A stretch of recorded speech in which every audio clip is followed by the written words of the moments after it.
Good evening to all of you and welcome back to my online classes. I am doctor Ashok Yadav और हम बात कर रहे हैं एक बहुत ही इंपॉर्टेंट टॉपिक के विषय में regards animal behaviour. Previous video segments में हम लोगों ने एनिमल बिहेवियर से रिलेटेड बहुत सारे इंपॉर्टेंट एस्पेक्ट्स को जानने की कोशिश की थी, जिसमें हम लोगों ने ये देखा कि एनिमल के बिहेवियर का अध्ययन जिस ब्रांच के अंतर्गत करते हैं उसको हम क्या कहते हैं, इथोलॉजी कहते हैं। तो ethology is the branch of the biology which deals with the study of animal behaviour, जिसमें हम एनिमल के बिहेवियर को, व्यवहार को पढ़ते हैं। उस ब्रांच को हम क्या कहते हैं, इथोलॉजी कहते हैं। साथ ही साथ हम लोगों ने ये भी देख लिया था कि एनिमल बिहेवियर कितने प्रकार के होते हैं। तो बेसिकली ये दो प्रकार के होते हैं। पहला जो होता है उसको हम इन्नेट बिहेवियर कहते हैं, या फिर इनबॉर्न बिहेवियर कहते हैं, या फिर इंस्टिंक्ट बिहेवियर कहते हैं, जिसमें हमारे माता पिता के द्वारा जो बिहेवियरल कैरेक्टरिस्टिक होते हैं, जो व्यवहारिक कैरेक्टरिस्टिक होते हैं, वो सीधे से सीधे डायरेक्टली हमारे क्या होते हैं, हमारे अंदर इनहेरिट हो जाते हैं। तो character which is transfer from the parents to the offsprings, such types of the condition, such types of the behaviour is known as the innate behaviour. अर्थात ऐसे कैरेक्टर्स जो हमारे माता पिता के द्वारा हमारे अंदर ट्रांसफर हो जाते हैं, इस प्रकार के बिहेवियर को हम क्या कहते हैं, इन्नेट बिहेवियर कहते हैं, या इनबॉर्न बिहेवियर कहते हैं, या फिर इसको हम इंस्टिंक्ट बिहेवियर कहते हैं। And it is determined by the genes, और इसका डिटर्मिनेशन किसके द्वारा होता है, जीन्स होता है। साथ ही साथ दूसरा हम लोगों ने ये देखा है तो कुछ ऐसे बिहेवियर होते हैं जो सीधे हमारे माता पिता के द्वारा नहीं, बल्कि हम लोग जब समाज में आ जाते हैं, इस इन्वायरमेंट के परिप्रेक्ष्य से आ जाते हैं, तो कुछ चीज़ें हम इन्वायरमेंट से सीखते हैं, इन्वायरमेंट से एसोसिएटेड हम होते हैं और उसी से हम सीखते हैं। तो ऐसे अधिगम, ऐसे लर्निंग जो हम समाज में आकर सीखते हैं, उसको हम एडॉप्टिव बिहेवियर कहते हैं, या फिर अक्वायर्ड बिहेवियर कहते हैं, या फिर हम इसको लर्निंग बिहेवियर के रूप में जानते हैं। अधिगम के द्वारा हम लोग सीखते हैं। तो इन सब के विषय में हम लोगों ने बहुत अच्छे से जान लिया था। साथ ही साथ हम लोगों ने ये भी देखा था कि लर्निंग बिहेवियर में एक फ्लेक्सिबल बिहेवियर के अंतर्गत हम लोगों ने क्या, हैबिचुएशन को पढ़ा था, जिसमें हम लोगों ने देखा कि कुछ चीज़ें ऐसी होती हैं जो हमारे हैबिट में आ जाती हैं, जो हम हैबिचुएटेड हो जाते हैं, है ना। तो उसको हम क्या कहते हैं, उसको हम हैबिचुएशन फ्लेक्सिबल लर्निंग बिहेवियर कहते हैं, जो हमारे हैबिट में आ जाते हैं। साथ ही साथ आज हम इस वीडियो सेगमेंट्स के इंपॉर्टेंट कड़ी में हम लोग जानेंगे कि इसी लर्निंग बिहेवियर के अंतर्गत दूसरा जो सबसे इंपॉर्टेंट चीज़ है वो है क्या, क्लासिकल कंडीशनिंग। तो आइए समय ज़ाया न करते हुए स्टार्ट करते हैं इस वीडियो को और देखते हैं कि क्लासिकल कंडीशनिंग में क्या है कुछ खास। तो सबसे पहले हम जान लेते हैं क्लासिकल कंडीशनिंग है क्या। It refers to the learning that occurs when a neutral stimulus becomes associated with the beneficial stimulus that naturally produce a behaviour. ये एक प्रकार का लर्निंग बिहेवियर होता है, जिसमें क्या होता है, बहुत इंपॉर्टेंट चीज़ है बच्चों, ये एक प्रकार का क्या होता है, एक लर्निंग बिहेवियर होता है, एक अधिगम होता है, लर्निंग होता है, जिसमें क्या कर रहा है, न्यूट्रल स्टिमुलस क्या कर रहा है, neutral stimulus becomes associated with the beneficial stimulus that naturally produce a behaviour. ये एक प्रकार का क्या होता है, ये एक प्रकार का न्यूट्रल स्टिमुलस होता है, एक प्रकार का स्वाभाविक अनुक्रिया है। क्या है, एक प्रकार का न्यूट्रल स्टिमुलस, जिसको हम अनकंडीशनड स्टिमुलस भी कह सकते हैं। Neutral stimulus is also known as the unconditioned stimulus. एक ऐसा न्यूट्रल स्टिमुलस जो एसोसिएट हो जाता है किसी बेनिफिशियल स्टिमुलस के साथ, अर्थात एक ऐसा उद्दीपन, एक ऐसा उत्प्रेरक, एक ऐसा मोटिव जो आगे चलकर एक लाभदायक कड़ी के रूप में जुड़ जाए और वो फिर एक बिहेवियर का, एक लर्निंग, अर्थात कुल मिला के एक नेचुरल बिहेवियर बन जाए, है ना। उसी को हम क्लासिकल कंडीशनिंग कहते हैं। सरल भाषा में अगर हम ये समझें कि एक प्रकार का ऐसा न्यूट्रल स्टिमुलस जो आगे चलकर बेनिफिशियल एस्पेक्ट्स के साथ जुड़ जाए, फायदा के रूप में हो जाए, और वो फिर क्या हो जाए, एक प्राकृतिक बिहेवियर का रूप ले ले, उसको हम क्या कहते हैं, क्लासिकल कंडीशनिंग कहते हैं। आइए एग्जाम्पल के तौर पर साफ में समझते हैं। इन डॉग अगर ये हम देखें बच्चों, classical conditioning is a type of the learning behaviour. ये एक प्रकार का लर्निंग बिहेवियर होता है which is coined by Ivan Pavlov. ये किसने दिया था, इवान पावलोव ने, जिन्होंने अपना पूरा एक्सपेरिमेंट बेस्ड किया डॉग के ऊपर। किसके ऊपर, डॉग के ऊपर। तो क्लासिकल कंडीशनिंग इवान पावलोव का दिया हुआ है, और इन्होंने अपना पूरा एक्सपेरिमेंट जो किया था वो कुत्ते पर किया था। तो यही एग्जाम्पल यहाँ पेश है। In dog stimulus of saliva secretions by food is an uncondition stimulus. कुत्ते में भोजन को देखकर अगर उसके मुख में सलाइवेशन होता है, उसके मुख से लार टपकने लगता है, तो ये एक प्रकार का स्वाभाविक अनुक्रिया होता है। क्या होता है, ये एक प्रकार का स्वाभाविक स्टिमुलस है, अर्थात यहाँ कोई कंडीशन लागू नहीं हो। क्योंकि सच बात है कि जैसे ही हम अच्छा पकवान देखते हैं, अच्छा भोजन देखते हैं और देखते ही तुरंत हमारे मुख में पानी आ जाता है।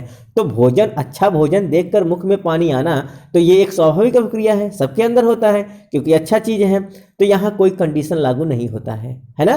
तो वही चीज़ इसमें कह रहा है कि in dog stimulation of saliva secretion by food is an uncondition stimulus. अगर कुत्ते के अंदर, अर्थात कुत्ते में अगर अच्छा भोजन को देखकर, एक भोजन को देखकर उसमें सलाइवेशन स्टिमुलेशन होने लगता है, तो एक प्रकार का अनकंडीशन स्टिमुलस होता है। और इसी अनकंडीशन स्टिमुलस को हम क्या कहते हैं? न्यूट्रल स्टिमुलस कह सकते हैं। क्या कहेंगे?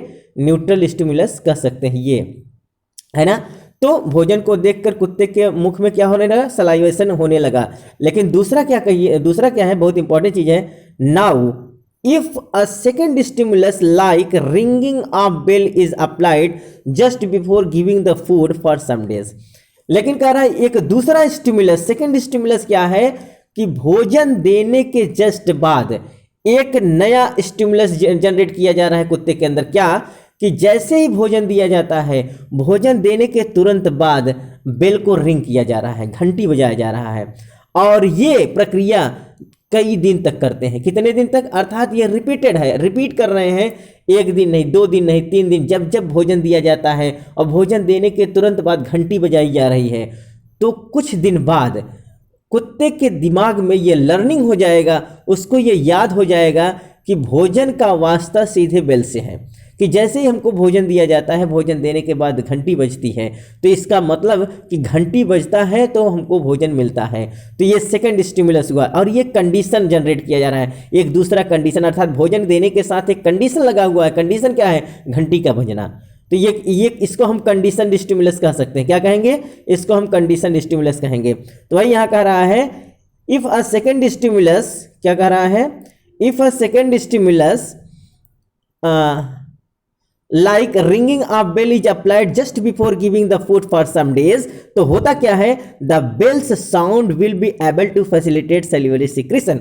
कुछ समय बाद क्या होता है कि अब ये जो घंटी बजता है, तो घंटी बजने की जो प्रक्रिया है, ये कुत्ते के अंदर फैसिलिटेट करेगा, बढ़ावा देगा किसके?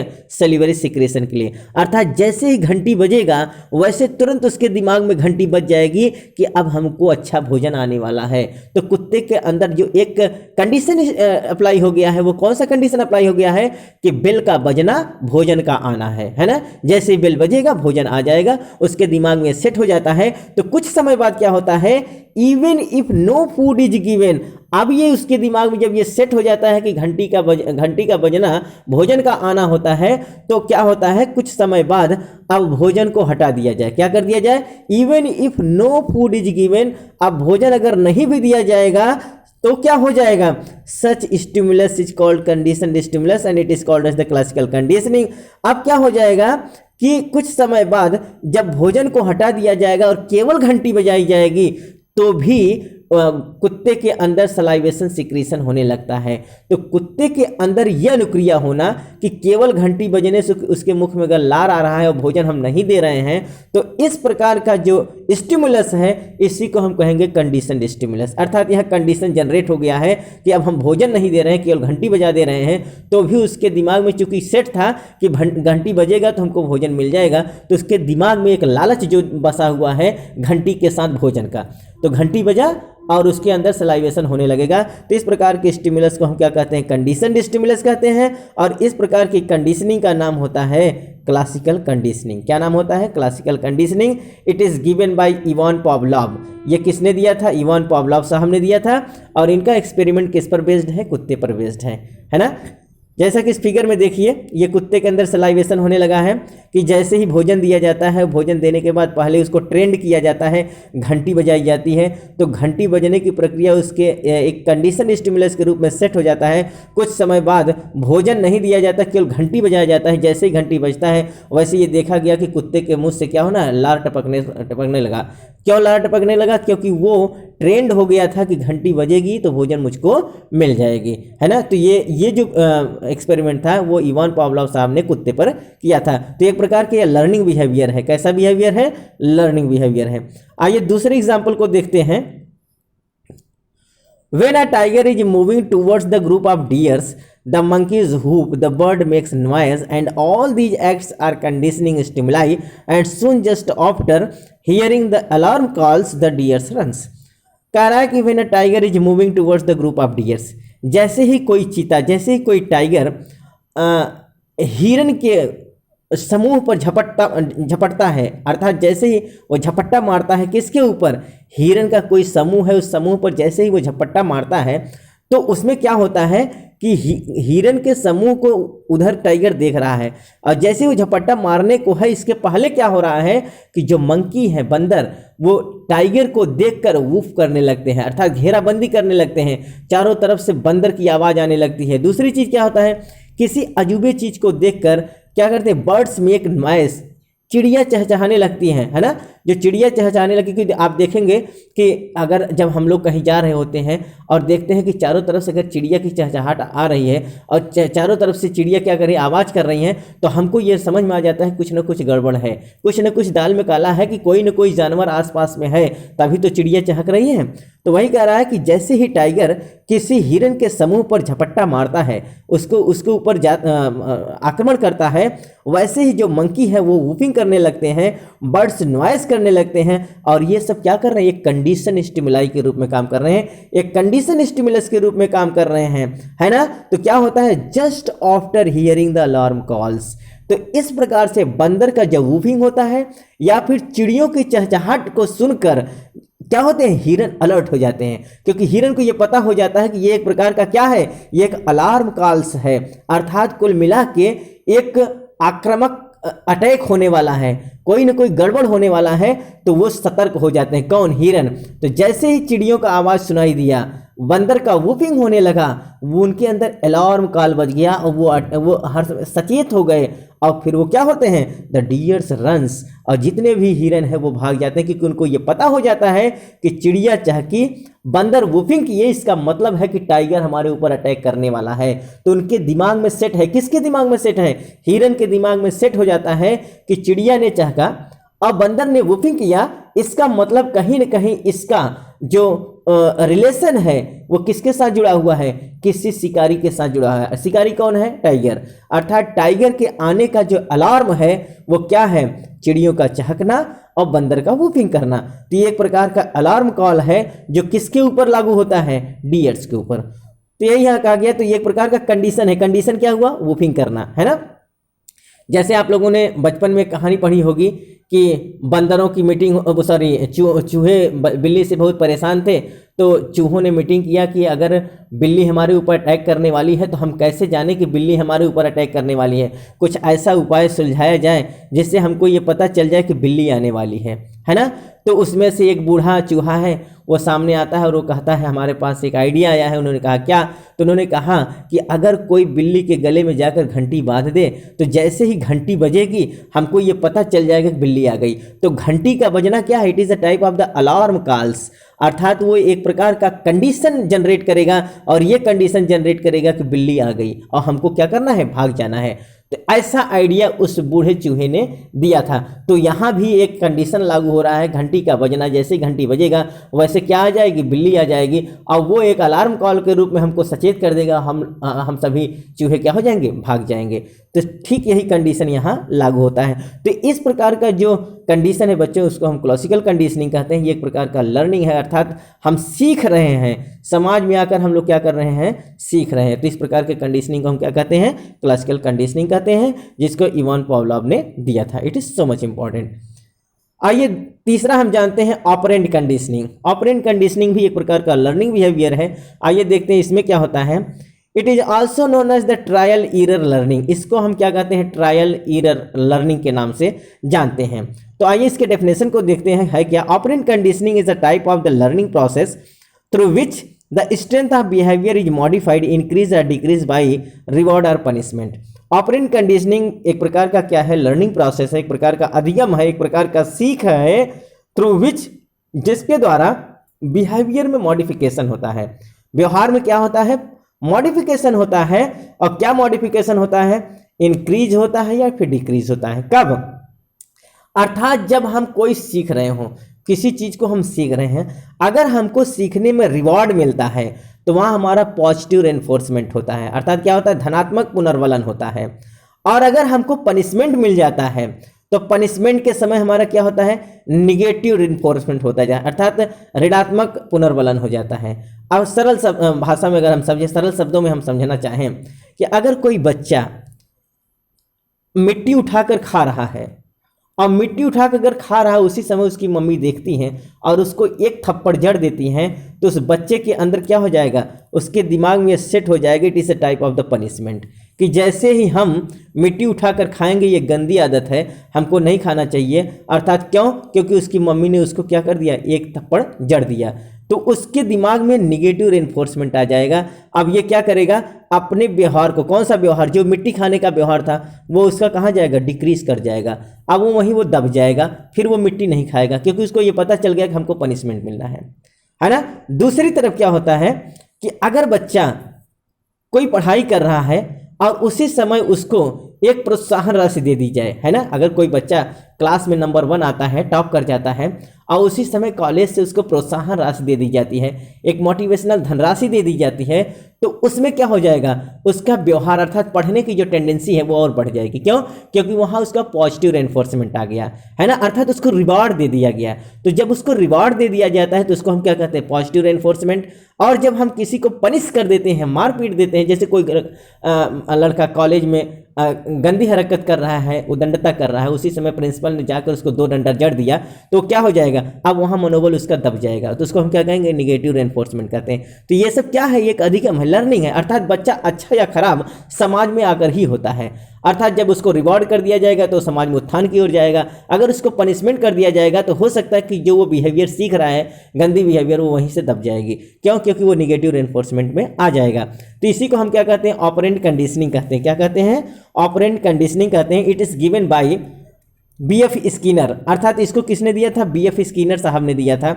ऑपरेंट कंडीशनिंग किसने दिया था, बीएफ स्किनर साहब ने दिया था। और ये इन्होंने अपना जो प्रयोग किया है वो डिफरेंट एस्पेक्ट्स में काम किया है।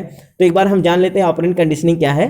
तो operant conditioning is a type of the learning process, ये एक प्रकार का अधिगम होता है, एक प्रकार का लर्निंग प्रोसेस होता है, through which the strength of behaviour is modified, जिसमें बिहेवियर क्या हो जाता है, मॉडिफाइड कर लिया जाता है, या तो फिर बढ़ाया जाता है या फिर घटा लिया जाता है। रिवार्ड अगर मिलता है तो वो बिहेवियर बढ़ता है, अगर हमको पनिशमेंट मिल जाता है तो वो क्या होता है, निगेटिव रेनफोर्समेंट की ओर जाता है, अर्थात वो पीछे की ओर हट जाता है।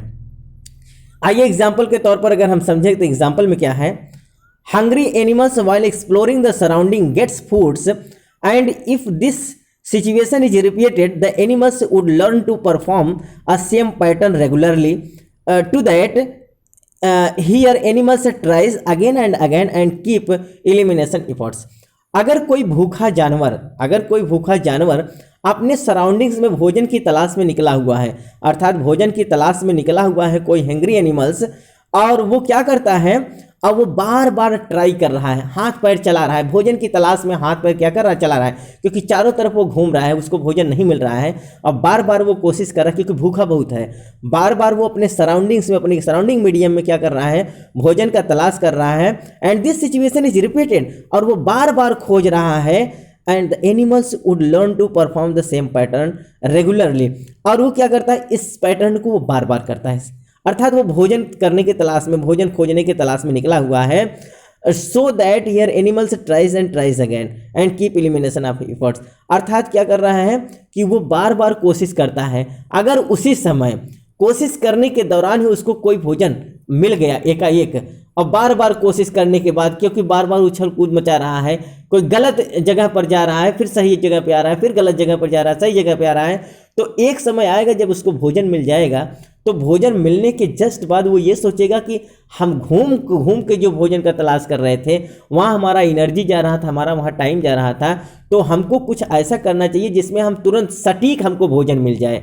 तो वहाँ क्या करेगा, तो यही कर रहा है, कीप एलिमिनेशन एफर्ट्स, अर्थात अब वो एलिमिनेशन एरर्स, अब वो क्या करेगा कि अपना जो भूल है उसको एलिमिनेट करेगा, अर्थात उसको सही करने की कोशिश करेगा।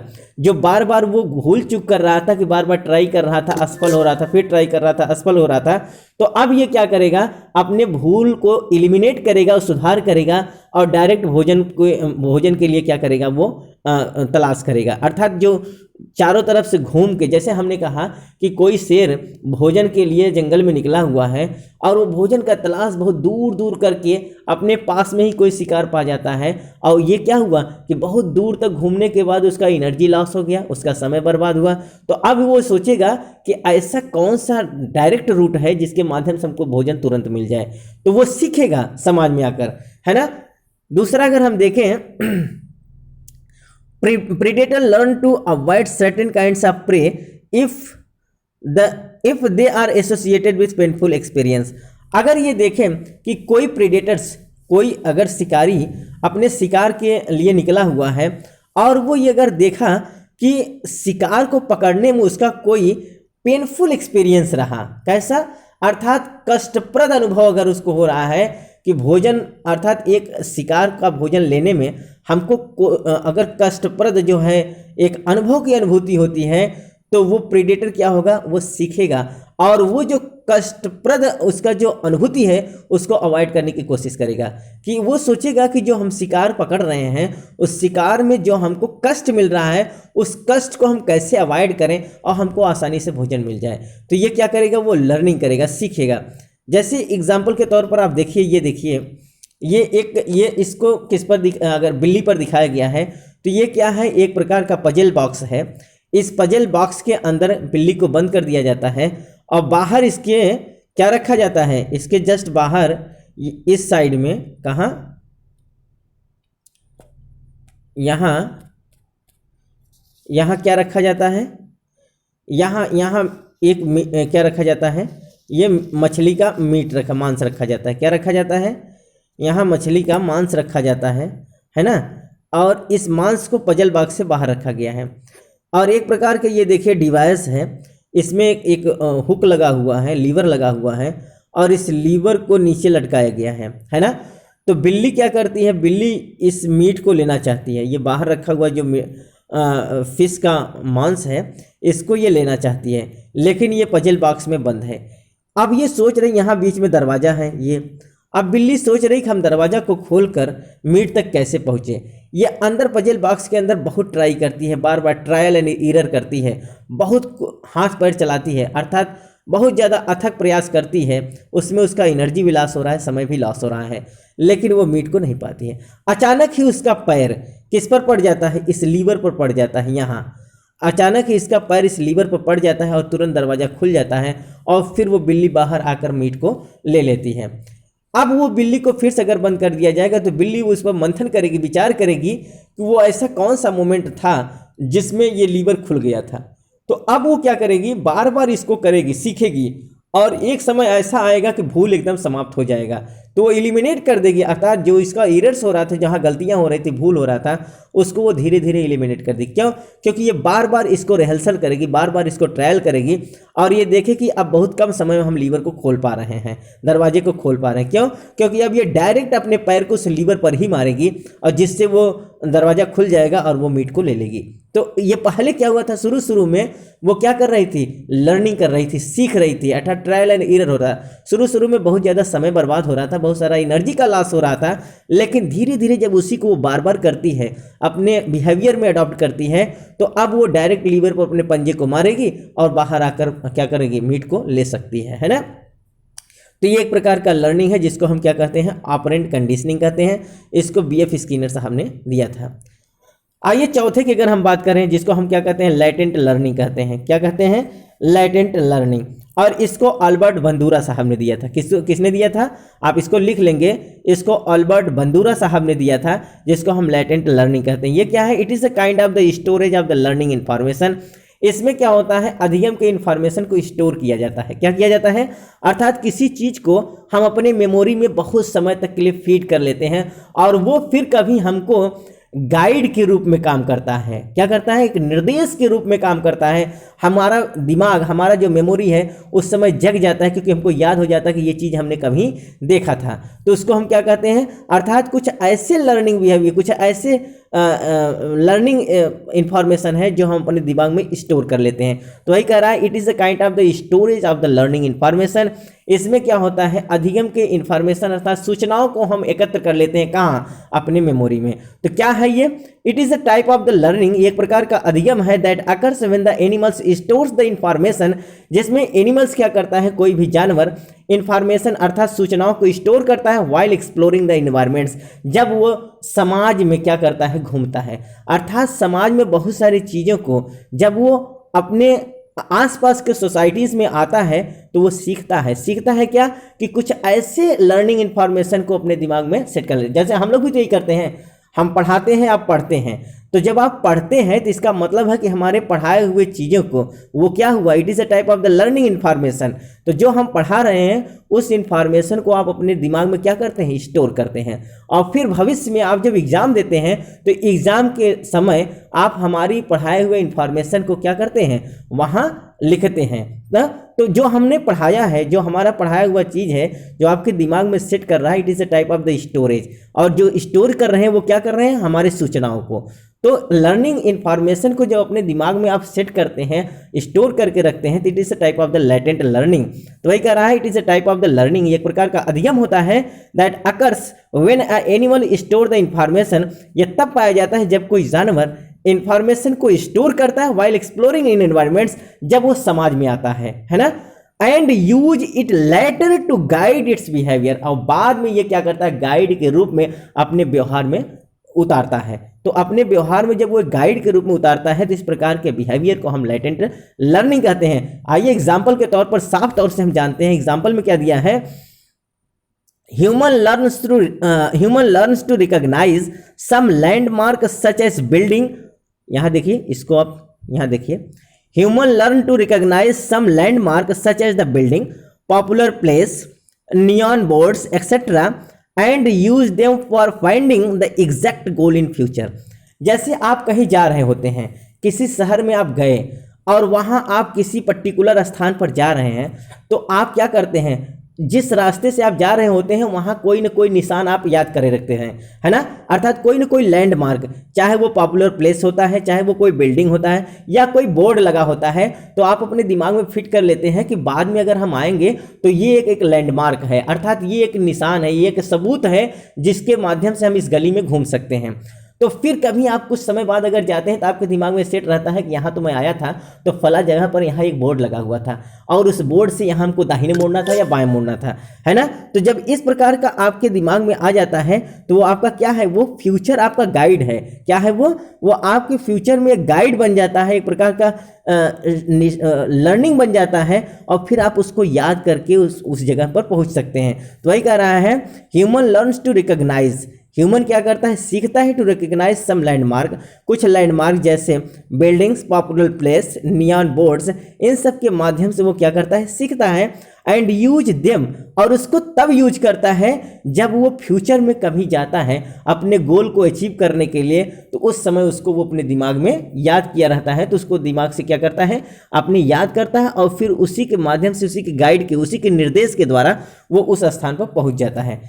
जैसा कि आप फिगर में देखिए कि ये एक बिल्डिंग है ना, क्या है ये एक बिल्डिंग है, इस बिल्डिंग तक जाना है तो कोई आदमी क्या किया है, इसको याद रखा हुआ है। ये एक प्रकार का क्या है, नियॉन बोर्ड है। इस बोर्ड को याद रखता है कि इस बोर्ड से हमको कहाँ घुसना है, अर्थात इस बोर्ड से हमको लेफ्ट जाना है कि राइट जाना है, क्योंकि यही उसका क्या है, एक लैंडमार्क है। इसी के द्वारा वो अपने गंतव्य स्थान तक पहुंच सकता है। तो जब हम किसी चीज़ को अपने मेमोरी में बहुत दिनों तक स्टोर करके रखते हैं, किसी सूचनाओं को एकत्र करके अपने मेमोरी में रखते हैं, तो इस प्रकार की सूचनाओं को हम लेटेंट लर्निंग कहते हैं। क्या कहते हैं, लेटेंट। तो आप लोगों का पढ़ना एक प्रकार का लेटेंट लर्निंग है, जो हमारी इंफॉर्मेशन को आप अपने दिमाग में स्टोर करके रखते हैं, और फिर भविष्य में जब आप एग्जाम देते हैं तो उस समय आप उसको क्या करते हैं, फॉलो करते हैं। जैसे देखिए अगला एग्जाम्पल क्या है, A student learning in class might not be rewarded immediately, but at the end of the years he will be able to secure higher marks. जब कोई स्टूडेंट लर्निंग कर रहा होता है क्लास में, उस समय उसको तुरंत रिवॉर्ड नहीं मिलता है ना। तुरंत रिवॉर्ड मिल जाएगा तो हमको ये नहीं पता चल पाएगा कि बच्चा है कैसा, क्योंकि हमको तो ये देखना है कि उसके दिमाग में स्टोरेज कितना है, उसके मेमोरी में स्टोरेशन कितना है, वो याद करके सूचनाओं को एकत्र करके कितने समय तक रख सकता है ना। तो अगर हम तुरंत पढ़ाएं और तुरंत रिवार्ड दे दें तो इसका मतलब ये नहीं है कि वो लड़का पढ़ने में अच्छा है। क्यों? क्योंकि उसके अभी तो सूचनाएं बिल्कुल ताज़ी हैं। हमको तब देखना है जब उसकी सूचनाएं बहुत दिनों तक क्या हों, बिल्कुल इक्विलिब्रियम कांस्टेंट स्टेट में हों, और उन सूचनाओं को वो फिर से बिल्कुल हूबहू लिख सके, तब हम उसको क्या करते हैं, रिवार्ड देते हैं। Student learning in class might not be rewarded immediately. जब कोई लड़का क्लास में पढ़ रहा होता है तो उसको तुरंत रिवॉर्ड नहीं दिया जाता, but at the end of the year, जब साल का अंत होता है, he will be able to secure higher marks. और फिर वो क्या करता है, एग्जाम देता है और हमारी सूचनाओं को जो स्टोर करके रखा है अपने दिमाग में, फिर उसके माध्यम से अपने गाइड के आधार पर उसको लिखता है और लिखने के बाद हायर मार्क अर्जित करता है। तो इस प्रकार के बिहेवियर को हम क्या कहते हैं, लेटेंट बिहेवियर कहते हैं। अगला क्या है, रैट प्लेस्ड इन द मेज may learn the route they needed to follow to obtain a food rewards। यही चीज़ यहाँ भी है कि एक चूहा जो है वो पजल बॉक्स में रखा गया, भूल भुलैया बॉक्स में रखा गया है, और उसको एक रूट दिया जाता है उस रूट पर जाने के लिए। तो वो क्या करता है, तो यहाँ एक पीली बटन यहाँ देखिए दिखाया गया है, ये देखिए पीला बटन है, तो यहाँ एक पीली लाइट लगा दी जाती है और वो पीली लाइट के बगल में ही उसको भोजन मिलता है, क्योंकि जैसे पीली लाइट के बगल में पहुँचेगा वैसे तुरंत वहाँ भोजन दे दिया जाता है। तो चूहा क्या करता है, एक बार भूल भुलैया करके वो उसी रूट से पीली लाइट के पास पहुंच जाता है, और जैसे पीली लाइट के पास वो पहुंचता है वैसे तुरंत उसको भोजन दे दिया जाता है। तो अब उसके दिमाग में सेट हो गया कि जैसे ही इस रूट से हम पीली लाइट के पास आएंगे वैसे तुरंत हमको भोजन मिल जाता है। तो वो क्या करता है कि इस पीली लाइट को वो अपने मेमोरी में फिट कर लेता है। क्या कर लेता है, फिट कर लेता है, और वो सोचता है कि जब हम उस पीली लाइट के पास इस रूट के माध्यम से पहुंचेंगे तो हमको भोजन मिल जाएगा। It is a type of the latent behaviour which is given by, किसने दिया था, अल्बर्ट बंदूरा ने। किसने दिया था इसको, हम अल्बर्ट बंदूरा ने दिया था, है ना। और ये एक प्रकार का लेटेंट लर्निंग है, जो एक प्रकार का अधिगम होता है, एक प्रकार का लर्निंग बिहेवियर होता है। आइए अगला हम देखते हैं डिस्क्रिमिनेशन। क्या कहते हैं, जो लास्ट है वो डिस्क्रिमिनेशन है। अभी हम लर्निंग बिहेवियर को पढ़ रहे हैं, और कौन सा, फ्लेक्सिबल लर्निंग बिहेवियर। तो डिस्क्रिमिनेशन क्या है, this is an advance type of the learning in which animals by experience learn to differentiate between the good and bad stimulus. ये एक प्रकार का एडवांस टाइप का लर्निंग बिहेवियर होता है जिसमें कोई जानवर अपने अनुभव के आधार पर, एक्सपीरियंस के आधार पर वो ये डिफरेंशिएट कर पाता है, वो ये अंतर कर पाता है कि कौन अच्छा है और कौन बुरा है ना। गुड एंड बैड, अच्छा या खराब को वो क्या करता है, डिस्क्रिमिनेट कर पाता है, अर्थात उसके अंदर उसको समझने की टेंडेंसी आ जाती है। तो वही कह रहा है, this is a type of the advance learning. ये एक प्रकार का एडवांस लर्निंग होता है जिसमें एनिमल्स क्या करता है, एक्सपीरियंस लर्न्स, अर्थात अपने अनुभव के आधार पर, अपने अनुभव के आधार पर वो डिस्क्रिमिनेट कर पाता है, डिफरेंशिएट कर पाता है कि what is the good and what is the bad, अर्थात गुड और बैड स्टिमुलस, अर्थात जो हम स्टिमुलस दे रहे हैं, उद्दीपन दे रहे हैं, वो अच्छा या खराब, उसको वो क्या कर पाता है, डिफरेंशिएट कर पाता है। आइए फॉर एग्जांपल अगर हम देखें, in human a baby reacts differently to their mother voice than to the stranger voice. अर्थात एक लड़का जब एक बेबी होता है वो अपने माता के फेशियल एक्सप्रेशन को समझ जाता है। अगर उसकी मम्मा क्या करती है, अगर बच्चे को बहुत तेजी से, बिल्कुल आंखें क्या तनी तनी है, और डांट के अगर वो बोलती है, बच्चे को डांटती है, तो बच्चा तुरंत रोने लगता है, क्योंकि उसको ये पता चल जाता है कि हमारे मम्मा का फेशियल एक्सप्रेशन कैसा है, बिल्कुल खराब है। और उस खराब फेशियल एक्सप्रेशन वो क्या है, एक प्रकार का स्टिमुलस है, अर्थात बैड स्टिमुलस। उसको समझ में आ गया कि हमारी मम्मा हमारे ऊपर क्रोधित है, और जैसे ही वो उसको डांटती है, फटकारती है, थप्पड़ को तानती है, वो समझ जाता है। एक छोटा सा बच्चा है जिसके अंदर अभी कोई अधिगम नहीं हुआ है, अभी छोटा सा बच्चा है, लेकिन अपने माता के फेशियल एक्सप्रेशन को समझ जाता है, और जैसे ही वो पनिशमेंट कुल मिला के अगर थप्पड़ तानती है और बहुत तेज़ी से स्ट्रांग आवाज़ में बोलती है तो तुरंत रोने लगता है। लेकिन जब उसकी माँ हंसती हुई चेहरे के साथ और उसको लाड प्यार करती है, कि आ जा बेटा, आ जा बेटा, तो वो क्या कर रहा है, हंसने लगता है, अर्थात उसको गुड की अनुभूति हो रही है। तो गुड और बैड दोनों को अपनी लर्निंग अधिगम के द्वारा, अपने अधिगम के द्वारा अगर वो डिस्क्रिमिनेट कर पा रहा है, उसको डिफरेंशिएट कर पा रहा है, तो इस प्रकार के अधिगम को हम डिस्क्रिमिनेशन कहते हैं। क्या कहते हैं, डिस्क्रिमिनेशन। इसका एक अच्छा उदाहरण क्या है कि कोई बालक अपने माता के फेशियल एक्सप्रेशन के द्वारा अच्छा या खराब समझ जाता है, अर्थात वो अच्छा स्टिमुलस दे रही है कि खराब स्टिमुलस दे रही है, किस प्रकार का उसका स्टिमुलस है, वो डांटती है या फिर प्यार करती है, इस स्टिमुलस को वो समझ जाता है कि कौन सा गुड स्टिमुलस है और कौन सा बैड स्टिमुलस है ना। ठीक, अगला क्या है, a child provided with blocks of the different shapes to so when your child picks up triangle block it gets shock. देखिए बहुत इंपॉर्टेंट चीज है, एक कोई बच्चा है, उसको डिफरेंट प्रकार का ब्लॉक्स दिया, डिफरेंट शेप्स के ब्लॉक्स दिए जाते हैं। क्या दिए जा रहे हैं, अर्थात कोई एक बच्चा है, उसको डिफरेंट शेप के ब्लॉक्स दिए जा रहे हैं। उसमें एक क्या है कि बच्चा जैसे ही ट्रायंगुलर शेप का, कोई एक ट्रायंगुलर शेप का जैसे ही ब्लॉक उठाता है, वैसे तुरंत उसको क्या होता है, उसके हाथ में कोई चीज चुभ जाता है, अर्थात क्या करता है, डिफरेंट प्रकार का ब्लॉक है और बच्चा ट्रायंगुलर एक ब्लॉक उठाता है ट्रायंगुलर शेप का, और जैसे उसको उठाता है वैसे उसके हाथ में चुभ जाता है। और जब वो चुभ जाता है तो क्या करता है, अब एक तरफ ये है, दूसरा तरफ क्या है, when your picks up the square blocks, और जब उसको एक स्क्वायर ब्लॉक्स दिया जाता है और स्क्वायर ब्लॉक्स देने के तुरंत बाद उसको चॉकलेट मिल जाता है। क्या है, एक ट्रायंगुलर ब्लॉक उठा रहा है, वहां जैसे ट्रायंगुलर ब्लॉक उठा रहा है वैसे तुरंत उसके हाथ में कोई कांटा जैसा चुभ जाता है। और दूसरी तरफ अब वो स्क्वायर ब्लॉक उठा रहा है, एक गोलाकार ब्लॉक उठा रहा है, और जैसे वो ब्लॉक उठाता है वैसे उसको चॉकलेट मिल जाता है। Here child learn to discriminate between the differences shape of good and bad feelings.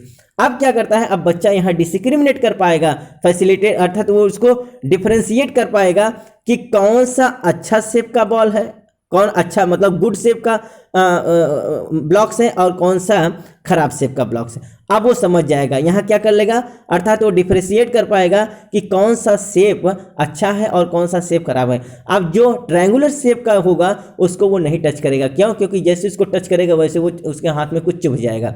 अब वो ये देखेगा कि जो स्क्वायर वाला ब्लॉक है वो अच्छा होता है, क्यों, क्योंकि उसको जैसे ही वो टच करेगा वैसे उसको एक अच्छी फीलिंग्स होती है ना, क्योंकि उसको चॉकलेट मिल जाता है। ठीक, अगला क्या है, predators can be discriminate learning to the distinguish between the two harmful and beneficial pray.